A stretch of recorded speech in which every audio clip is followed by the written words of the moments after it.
Artificial intelligence आधारित एकीकृत नियंत्रण, जहां सैनिक खामोश निगरानी और लंबे पहरे देते हैं, वहां थकान और पैटर्न बनना आसान हो जाता है।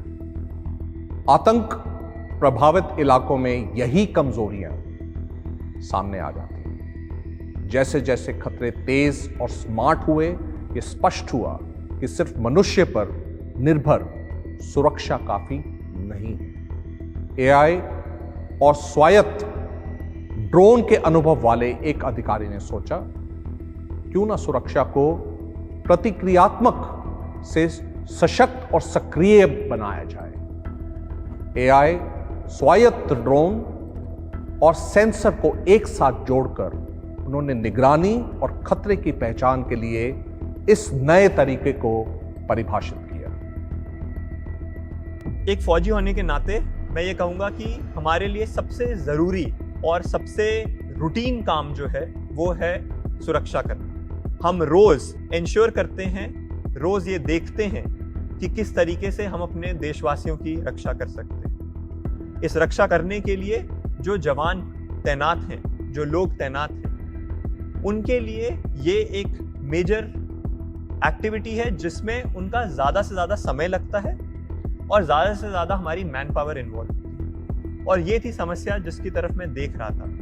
किस तरीके से मैं दो चीज़ें कर सकता हूँ, एक इस कार्यरत लोगों की कमी करना, और दूसरा इस कार्य को और अच्छे से और टेक्नोलॉजी की मदद से आगे ले जा सकते।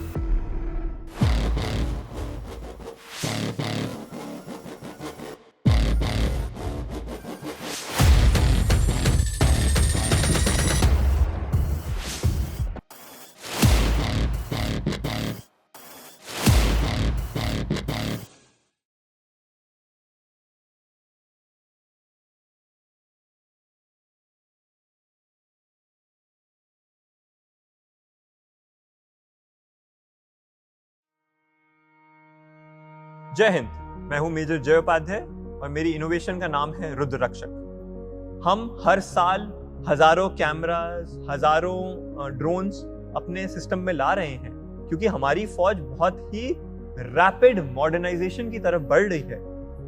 उसको हम और कैसे ग्राउंड लेवल पे इनकॉर्पोरेट कर सकते हैं अपनी इस कार्य के साथ। पहले जब मैंने देखा कि हमारे पोस्ट पे जो जवान हैं वो रोज ऑब्जर्वेशन कर रहे हैं, वो रोज एक एरिया को मॉनिटर कर रहे हैं और कैमरेस की भी इन्वॉल्वमेंट हो रही है, क्या मैं उन कैमरास को ज्यादा स्मार्ट बना सकता हूं ताकि मैं उनमें ये आइडेंटिफाई कर सकूं कि जब कोई दुश्मन है तो क्या वो इंसान है, क्या वो जानवर है, क्या वो गाड़ी है। जब हम इस दुश्मनी की हरकत का जवाब दे रहे हैं तो क्या हम ये कोशिश कर सकते हैं कि मेरे जवान के पास सबसे पहले सारी इंफॉर्मेशन हो और एक तरीका हो जिससे वो सबसे पहला जो हमला है वो मुस्तैदी से और बिना समय गवाए कर सके किसी और टेक्नोलॉजी जैसे कि ड्रोन के बदौलत, जिससे उसकी खुद जान की भी रक्षा हो सके। रुद्र रक्षक एक ऐसा सिस्टम है जो हमारे फौजी जो तैनात हैं, मुस्तैद हैं और हर रोज, हर मौसम, हर टाइप के एनवायरनमेंट में खड़े हैं और हमारी रक्षा कर रहे हैं उनकी मदद करने के लिए। इस सिस्टम का मेन उद्देश्य ये है कि ये टेक्नोलॉजी, अलग अलग टाइप की टेक्नोलॉजीज को एक साथ मिलाता है और सर्वेलेंस और मॉनिटरिंग की कार्रवाई में मदद करता है। इस सिस्टम में ऑटोमेटेड एआई कैमरास जो ये देखते हैं और पहचान करते हैं कि किस तरीके की दुश्मन की गतिविधि है। एक कमांड सेंटर जहां ये सारी इंफॉर्मेशन को एक साथ रखा जाता है और उसको एनालाइज करके उसमें से ये समझना कि कौन सी गतिविधि जो है वो हमारे खिलाफ है और कौन सी गतिविधि रूटीन है, उसमें डिफरेंस क्रिएट करती है। और सबसे आगे ऑटोमेटेड एआई ड्रोन्स द्वारा इन गतिविधियों का मुस्तैदी से जवाब देना इस सिस्टम की खासियत है। ICCS का मतलब है integrated command and control system. इस सिस्टम में कई सारे कैमरा और सेंसर किसी भी एरिया में, चाहे वो एक बेस हो, चाहे वो बॉर्डर एरिया हो, चाहे वो लाइन ऑफ एक्चुअल कंट्रोल या लाइन ऑफ कंट्रोल हो, पे लगाया जाता है। इस सिस्टम में एआई द्वारा एक सेंट्रलाइज्ड कंप्यूटर इन सब चीजों को मॉनिटर करता है। जैसे ही कोई भी गतिविधि देखी जाती है, एआई उसको एनालाइज करता है और उसके बाद हमारे ऑन ग्राउंड कमांडर्स को बताता है कि यहाँ पे एक थ्रेट या एक दुश्मन की गतिविधि देखी गई है। जैसे ये गतिविधि के बारे में हमें पता चलता है, हमारी टीम्स को इमीडिएटली एक मैसेज मिलता है और वही सेम इंफॉर्मेशन जो कमांड सेंटर में देखी जा रही है वो उनके पास भी आती है, ताकि वो भी सही डिसीजन ले सके। तीसरी चीज जो इसमें है वो है ऑटोनॉमस ड्रोन्स। हर जगह पायलट्स मेंटेन करना पॉसिबल नहीं है और हर टाइप के पायलट की अपनी एक कैपेबिलिटी होती है, बट एक ऑटोनॉमस ड्रोन जो खुद ही फंक्शन कर सके वो हमें एक ऐसी कैपेबिलिटी देता है कि हम कुछ ही पलों में एक ऐसा सिस्टम वहां पे पहुंचा सके जहां पे गतिविधि हुई है, ताकि हमें वहां की इंफॉर्मेशन मिले और अगर हमें जवाबी कार्रवाई करनी है तो यही ड्रोन जो है वो लीथल या नॉन लीथल वेपन के द्वारा एक हमला भी कर सकता है। इस सिस्टम के होने से जो मैन पावर रिक्वायरमेंट है, जो लोगों की जरूरत है इस सेम काम को कैरी आउट करने के, उसमें करीब 50% की कटौती की जा सकती है। इसके अलावा जो हमारा रिस्पॉन्स टाइम है किसी भी इंसिडेंट के लिए वो कई गुना ज्यादा फास्ट किया जा सकता है और वैसे ही हमारे सारे जो जवान हैं उनकी जान की रक्षा भी की जा सकती है, क्योंकि वो एक इंफॉर्मेशन के साथ दुश्मन से डील करने जाते हैं।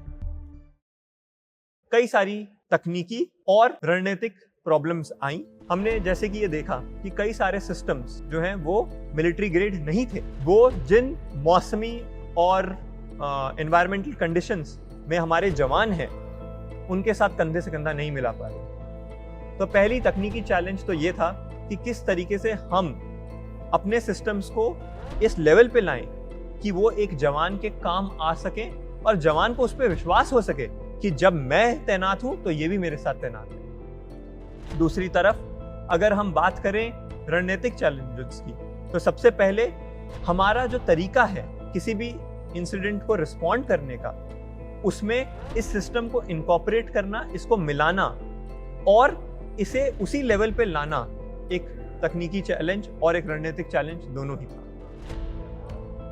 दूसरा था कि जैसे जैसे नई टेक्नोलॉजीज आ रही हैं उसमें से कौन सी टेक्नोलॉजीज को हमें लाना चाहिए और कौन से को नहीं लाना चाहिए।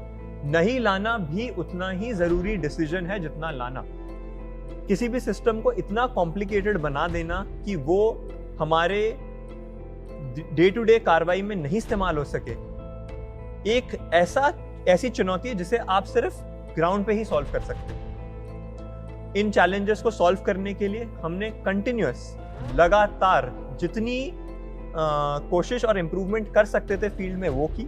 वापस उन सिस्टम्स को लाके हमारे रिसर्च लैब्स में भी उन्हें इम्प्रूव किया और फिर वापस उनको ट्रायल्स में डाला। क्या ये सिस्टम अपनी चरम सीमा पे पहुंच चुका है? नहीं। मैं ये बोलूंगा हर सिस्टम जो हम बना रहे हैं वो एक वर्जन 1 पहला रूप है। हम उसे आगे ले जा रहे हैं, उसमें नई टेक्नोलॉजीज जैसे काउंटर ड्रोन जैसी टेक्नोलॉजीज और भी दूसरे टाइप के सेंसर्स इसमें इनकॉर्पोरेट कर रहे हैं ताकि हम इन्हें आगे ले जा सकें। हम इस सिस्टम को हर एनवायरनमेंट जैसे कि बॉर्डर एरियाज, LAC, LC इन इलाकों में भी ट्राई कर रहे हैं, इनको डिप्लॉय कर रहे हैं और इनको समझ रहे हैं। इन सिस्टम्स की कैपेबिलिटी को एनहांस करने के लिए हम हर रोज ये भी कर रहे हैं कि हम इसमें नई तकनीकें डाल सकें और इसको हर उस जगह के लिए तैयार कर सके जहां पे भारतीय सेना है। ये सिस्टम भारतीय सेना के साथ हर प्रकार के एनवायरनमेंट में मौजूद है। इस सिस्टम को हमने जहां जहां हमारे पास ऐसी दुश्मन की कार्रवाई है उन एरियाज में हमने इसको डिप्लॉय किया है और हम इसे कई और इलाकों में अभी कार्यरत कर रहे हैं। ये सिस्टम किसी भी फौज, किसी भी सिक्योरिटी फोर्स के लिए उतना ही कारगर है जितना आर्मी के लिए है। सिमिलरली इस सिस्टम को हम अपनी स्ट्रेटेजिक लोकेशंस को सिक्योर करने के लिए भी इस्तेमाल कर सकते हैं। हमने इस सिस्टम को इस तरीके से बनाया है कि चाहे वो LAC हो, चाहे वो IB बॉर्डर हो जिसे BSF सिक्योर करती है, चाहे वो कोई फैसिलिटी हो जो जहां पे ऑयल प्रोडक्शन हो, हर जगह ये सिस्टम काम कर सके। आज की लड़ाई सिर्फ बॉर्डर पे नहीं लड़ी जाएगी, आज की लड़ाई हर जगह लड़ी जाएगी। हमने यूक्रेन रशिया में देखा है कि बॉर्डर से 4 से 5,000 किलोमीटर दूर भी हमले हो रहे हैं, तो हमें हर जगह को मुस्तैदी से सिक्योर करना बहुत जरूरी।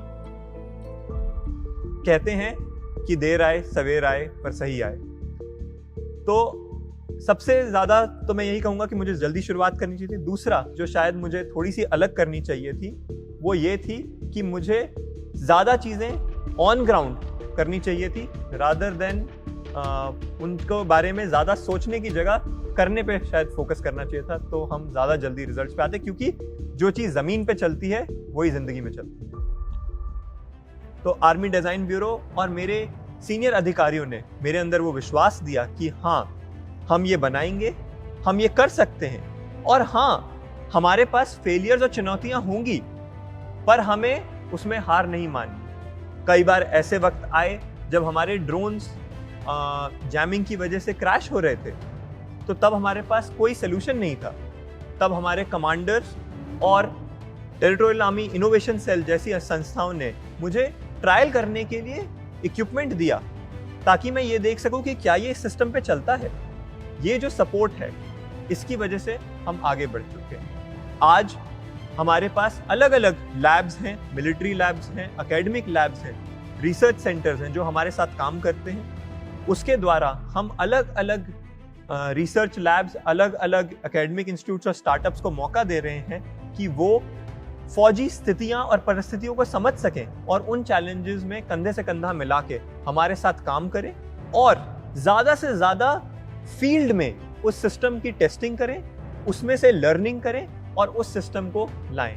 आज हमारे सिस्टम्स फौज के साथ हर जगह मौजूद हैं, और भारतीय सेना ने एक बहुत ही मजबूत कदम उठाया है कि हम टेक्नोलॉजी को अपने सिस्टम्स में लाएं ही नहीं, बल्कि उसमें लीड करें, उनको आगे बढ़ाएं और दुनिया को दिखाएं कि हम किस तरफ जा सकते हैं और हमारी क्या काबिलियत है। फौज हर टाइप के स्टार्टअप, एकेडमिया को हमसे जोड़ रही है और आगे ले जा रही है। इन टेक्नोलॉजीज को हमारे पास लाने के लिए आखिरी मुकाम तक, बॉर्डर तक, और शायद बॉर्डर के उस पार तक ले जाने की कोशिश कर रही है।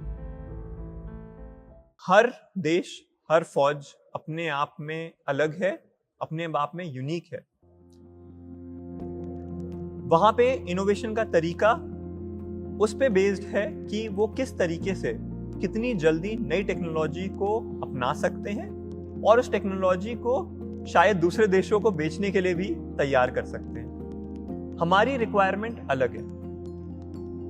हमारे हर लेवल पे जो जवान हैं, जो ऑफिसर हैं, जो जेसीओ हैं, उनका अंडरस्टैंडिंग, उनकी कैपेबिलिटी और उनकी रियलिटी जिसमें वो ऑपरेट कर रहे हैं, जिस एरिया में वो रोज तैनात हैं, वो अलग है।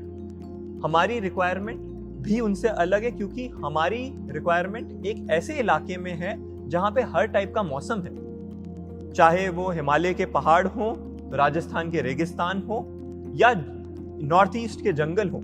हमारे सिस्टम्स को हर जगह काम करना है, इसीलिए हमारी प्रक्रिया ऐसी है जिसमें हम अपनी इनोवेशंस के ऊपर ज्यादा डिमांड रखते हैं। हम चाहते हैं कि वो सेम सिस्टम हर एनवायरनमेंट में काम करे, क्योंकि अगर वो हर जगह काम नहीं कर रहा तो ये हमारे लिए एक ऐसा सिस्टम नहीं है जिसको हम इस्तेमाल कर सकते हैं। मेजॉरिटी ऑफ द आर्मी अपना इक्विपमेंट साथ लेके चलती है, तो उसे ऐसा इक्विपमेंट चाहिए जो उसके साथ हर जगह साथ दे सके।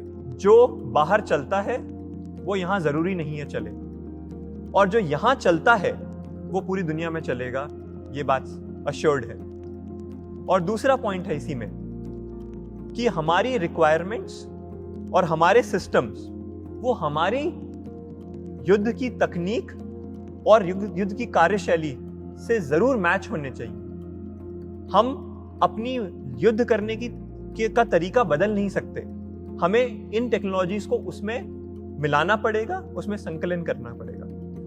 ये तकनीकें बदलेंगी नहीं, ये बदल चुकी हैं। आज भारतीय सेना इन टेक्नोलॉजीज में किसी से भी कम नहीं है और हर तरीके और हर लेवल पर इन टेक्नोलॉजीज को ला रही है। कई सारे सैन्य इनोवेटर्स और इंडस्ट्री, एकेडमिया, इंस्टीट्यूट्स सब इन टेक्नोलॉजीज को भारतीय सेना में ला रहे हैं। हर स्तर पे, हर तरीके के ऑपरेशंस में, हर तरीके की कार्रवाई में इन टेक्नोलॉजीज को हम ला रहे हैं।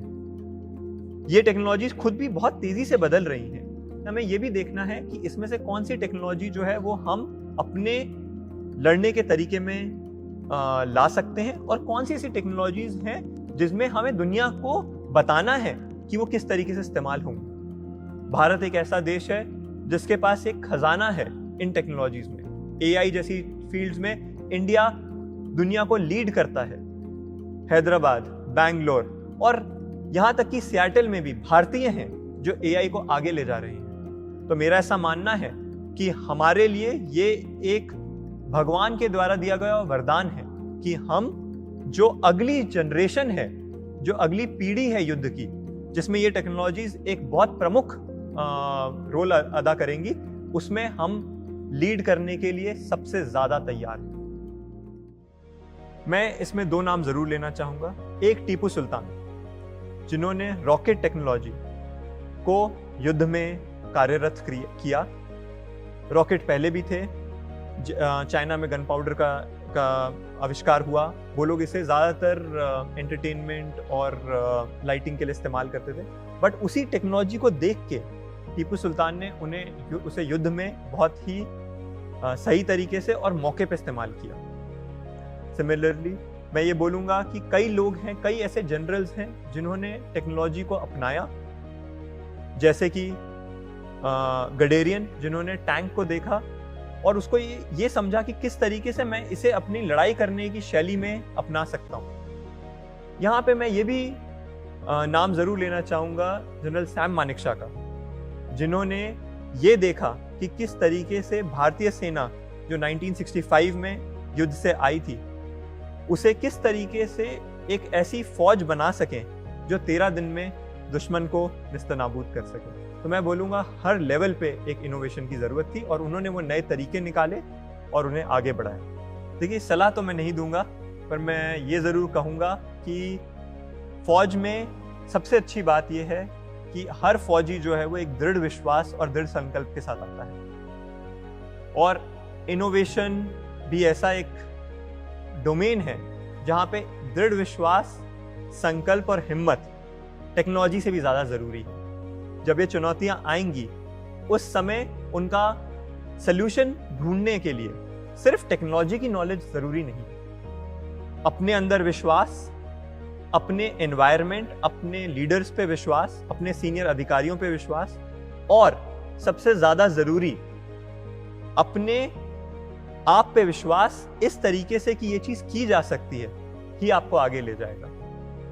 मेरा ऐसा मानना है, दुनिया में कोई ऐसी समस्या नहीं जिसका हल नहीं निकाला जा सकता, सिर्फ ढूंढने वाला चाहिए। इंसान को तो भगवान भी मिल जाता है। और जिस तरीके से एक फौजी हर लेवल पर नई चीजें सीखता है, उसी तरीके से वो टेक्नोलॉजी को भी सीखता है और उसे इनकॉर्पोरेट कर सकता है। मैं ये बोलूंगा कि जो आदमी फील्ड में है, जो आदमी उस कार्य को कैरी आउट कर रहा है, उसका आइडिया सबसे ऊपर है, क्योंकि वो उस समस्या को सबसे अच्छे तरीके से समझता है। तो मैं ये बोलूंगा कि विश्वास के साथ, और हमारे सीनियर अधिकारी जिन लोगों ने फौज को ये मौका दिया है कि ईयर ऑफ टेक्नोलॉजी अब्जॉर्प्शन जैसी चीज़ों को अब प्रायोरिटी दी गई है, मैं बोलूँगा कि हमारे पास वो सपोर्ट है जिसे हम आगे ले जा सकें। रास्ता लंबा है, रास्ता कठिन है, पर रास्ता असंभव नहीं।